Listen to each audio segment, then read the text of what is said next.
Hi, I'm Angie. Today I'm making a very special treat, homemade cinnamon buns.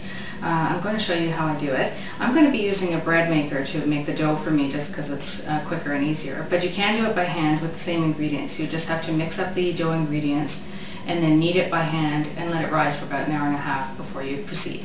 So I'll show you the ingredients I'm going to use in my bread maker. I've got 3/4 of a cup and 2 tablespoons of milk. I just use skim milk. Then I've got 1 egg and 3 cups of flour,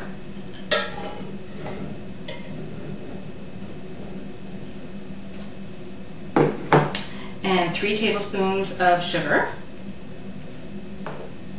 and a ½ teaspoon of salt.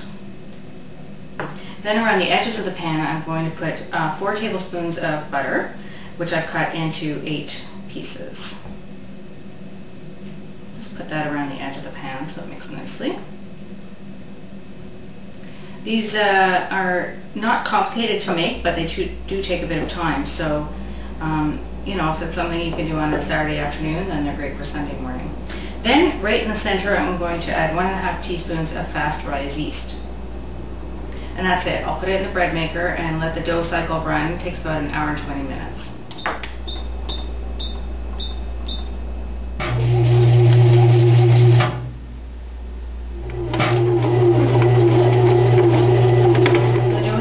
Taken it out of the bread maker, and I'm just going to knead it by hand just a couple times. Bring it together, let it rest on the counter for about 15 minutes so that it can relax a little bit. Then we'll roll it out and make the cinnamon buns. So I've rolled out the dough after about 15 minutes. It's much easier to work with using a rolling pin into a 15 by 10 inch rectangle. And this dough is very forgiving. It's not like a pie crust, so you can really roll it out firmly and get it into the shape you want. Now what we're going to do is spread it with butter and sugar and cinnamon. So I've got about 4 tablespoons of butter here, and that's about ½ a stick. So you may not need it all, but I like to have it soft and ready to go just in case I do.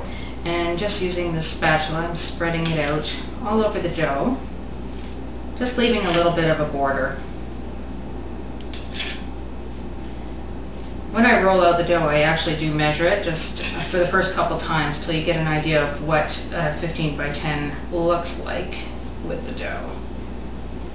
That way you just get the proportions nice. So you evenly spread out the butter.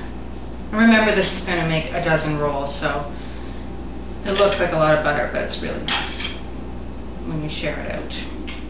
Now in this bowl, I've got ½ a cup of brown sugar with 1½ to 2 tablespoons of cinnamon, just depending on how much cinnamon you like. And I'm just going to spread that evenly over the dough. And at this point, you could also add some chopped nuts, if you liked, or some raisins. I spread that out with my fingers. And then I actually just use the rolling pin. It's a little bit messy, but just to press it down so it doesn't all fall out when you roll it up.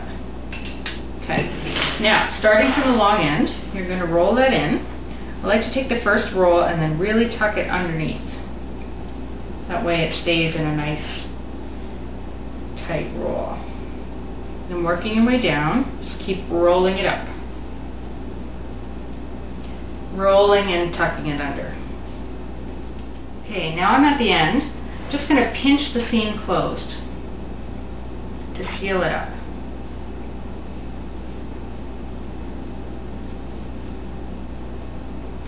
Roll it over. Just tuck in the ends and pinch them sealed. We're going to cut our dough into 12 equal pieces. So using a sharp knife, I cut it in half first, and then each half in half again. Then you want to cut each quarter into 3 slices.